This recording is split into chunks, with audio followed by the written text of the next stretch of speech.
ఒక్క విషయం నేను గుర్తు చేస్తా.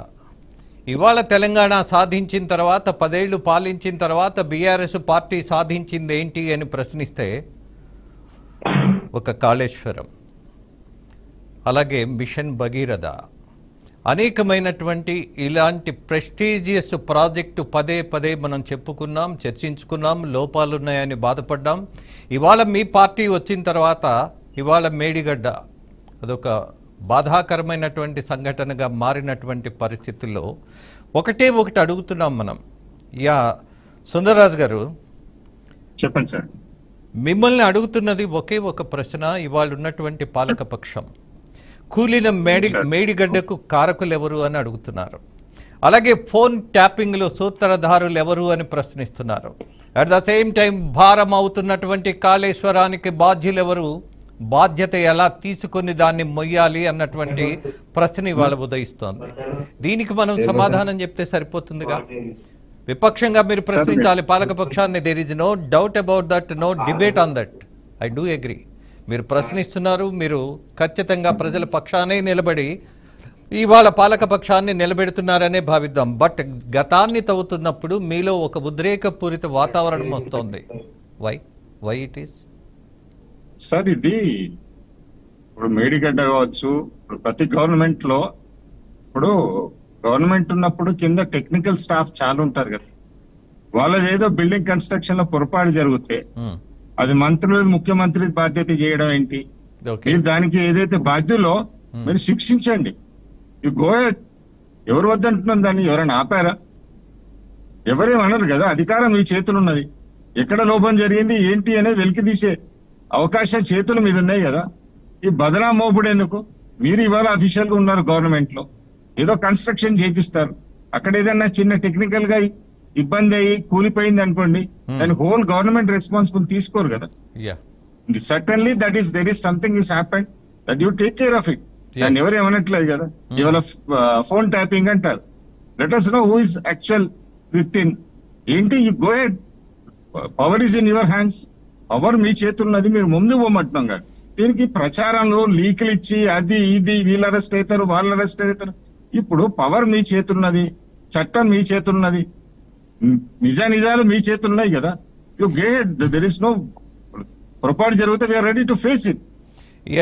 దాన్ని ఎత్తి చూపించి బదనాం చేయడానికి గత ప్రభుత్వాన్ని బదనాం చేయడమే పని పెట్టుకున్నారు కదా. మీరు అది వదిలేసి మీరు ఇచ్చిన హామీలు చేయండి అని చెప్తున్నాం. అది సటన్లీ చట్టం పని తను చేయని అంటున్నాం కదా. సహకరించకపోవడం.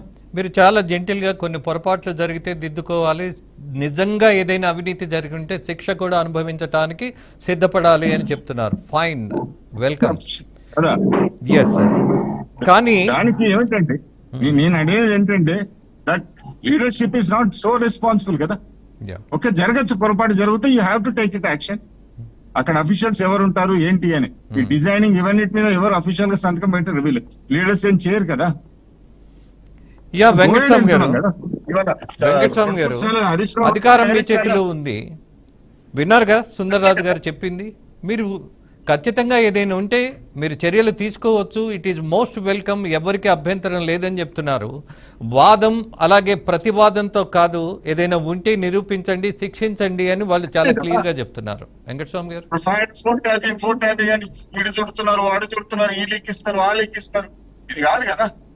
చూద్దాం భవిష్యత్తులో ఏం జరగబోతుందో, దీని సూత్రధారులు ఎవరు, ఎవరెవరు దీన్ని వెనుకున్నారో చూద్దాం తప్పకుండా. సుందరరాజు గారు, వెంకటస్వామి గారు, వాట్ యు సే? సుందరరాజు గారు చాలా చాలా సులభంగా చెప్తున్నారు. చాలా సులభంగా చిన్న విషయం అనుకొని ఏదో గొడవ కూలిపోయినట్టుగా మాట్లాడుతున్నారు. మేడిగడ్డ అనేటువంటిది ఈ రాష్ట్రానికి మీరే చెప్పినారు. మొన్నటికి మొన్న మన మాజీ ముఖ్యమంత్రి గారు కేసీఆర్ గారు ఒక టీవీలో కూర్చొని కూడా మేము చాలా శ్రమ చేసి అది కట్టినాము, అది it is a prestigious project for the Telangana అనేటువంటి మాట వారే చెప్పినారు. సో అది చెప్పుకుంటూ వచ్చినారు. దాని తీర్థయాత్రలాగా అది చూపించడానికి బస్సులలో తీసుకుపోయి చూపించిన సందర్భాలు ఉన్నాయి. అదే ప్రతిపక్షాలు పోతామనంటే ఆపిన సందర్భాలు కూడా ఉన్నాయి. సో నేనేమంటాను, ఇంత ప్రెస్టీజియస్ ఒక అంటే ఈ రాష్ట్ర సంబంధించినటువంటి అది సాగునీరు కావచ్చు, తాగునీరుకి సంబంధించి చాలా ఉపయోగకరమైనటువంటి ప్రాజెక్టు కుంగిపోతే ఇదేదో చిన్న పొరపాటు జరగవచ్చు అనేటువంటి ఒక చాలా ఈజీగా తీసుకునేటువంటిది ఏమన్నా అంటే అది ఒక ఇర్రెస్పాన్సిబిలిటీ, ఒక పెద్ద ప్రాజెక్ట్ సంబంధించినటువంటి ఇర్రెస్పాన్సిబిలిటీ వాళ్ళకి కనిపిస్తుంది.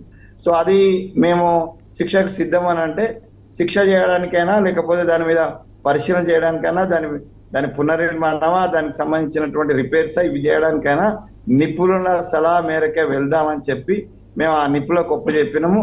దానికి సంబంధించిన నిపుణుల బృందం దానికి సంబంధించిన పరిశీలన చేస్తుంది, ఎంక్వైరీ చేస్తుంది, దోషుల విషయం ఎంక్వైరీ చేస్తుంది. అదేవిధంగా దాన్ని మనం ఈ రాష్ట్ర సంపద అది కేసీఆర్ గారి టిఆర్ఎస్ బిఆర్ఎస్ కాదు, కాంగ్రెస్ కాదు, లేకపోతే ఇంకొక పార్టీ వ్యక్తులది కాదు. ఇది రాష్ట్రానికి సంబంధించినటువంటి ఒక రిసోర్స్. ఆ రిసోర్స్ ను కాపాడుకోవడానికి మేము రాష్ట్రంలో ఇవాళ ప్రభుత్వంలో ఉన్నాం కాబట్టి 100% మాది బాధ్యత దాన్ని కాపాడడం. ఆ కాపాడడం కోసం కావాల్సిన టెక్నికల్ సపోర్ట్ ఏదైతే ఉందో అది తీసుకోవడానికి మేము ప్రయత్నం చేస్తున్నాం. అది కంటిన్యూ అవుతుంది. దాన్ని ప్రచారం చేసుకొని పెట్టుకోవడం లేదు. వారే మళ్ళీ వచ్చి మేడిగడ్డ ఆయన ఉపయోగించిన పదాలు ఏందండి, ఈ దౌర్భాగ్యులు కానీ వీళ్ళకు ఉపయోగించుకోవడం తెలియదని ఆయన వచ్చి మాట్లాడుతుంది.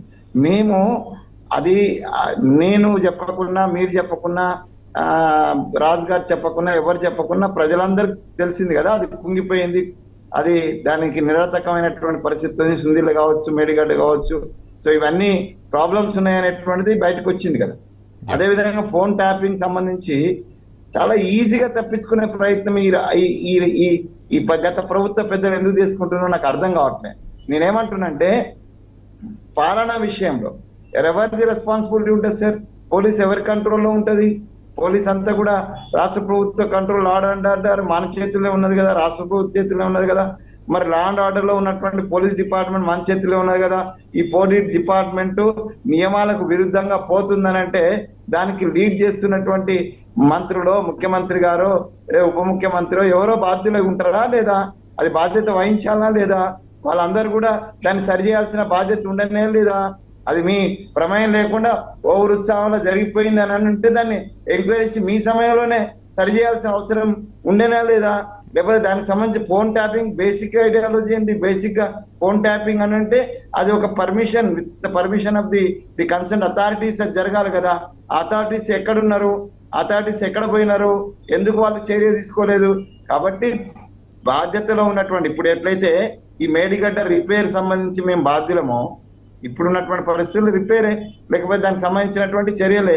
అది మమ్మల్ని మేము బాధ్యత తీసుకుంటాం అంటున్నా, మీరు కూడా మమ్మల్ని ఇప్పుడు ప్రభుత్వం యంత్రాంగం మీ చేతిలో ఉన్నది మీరు తీసుకోండి అని చెప్తున్నారు. మేమే తీసుకోవాలి, ఆయా వాళ్ళే తీసుకోవాలి కదా. వాళ్ళకొక న్యాయం మాకొక న్యాయం ఉండదు కదా. కాబట్టి ఆ రోజు ఉన్నటువంటి తప్పులు జరిగినటువంటి వాటిల్లో అన్నిట్లలో కూడా ఆ రోజున్న రాష్ట్ర ప్రభుత్వానికి ఏలుతున్నటువంటి పెద్దలు, పాలనలో కుర్చీలో కూర్చున్నటువంటి మంత్రులు, ముఖ్యమంత్రి, అధికారులు అందరూ బాధ్యులే. డెఫినెట్ గా ఆ బాధ్యత తీసుకోవాల్సినటువంటి దాంట్లో ఏమైనా లోపాలు జరిగితే రేపు ఎంక్వైరీ అయిన తర్వాత డెఫినెట్ గా ఎవరు దోషుంటే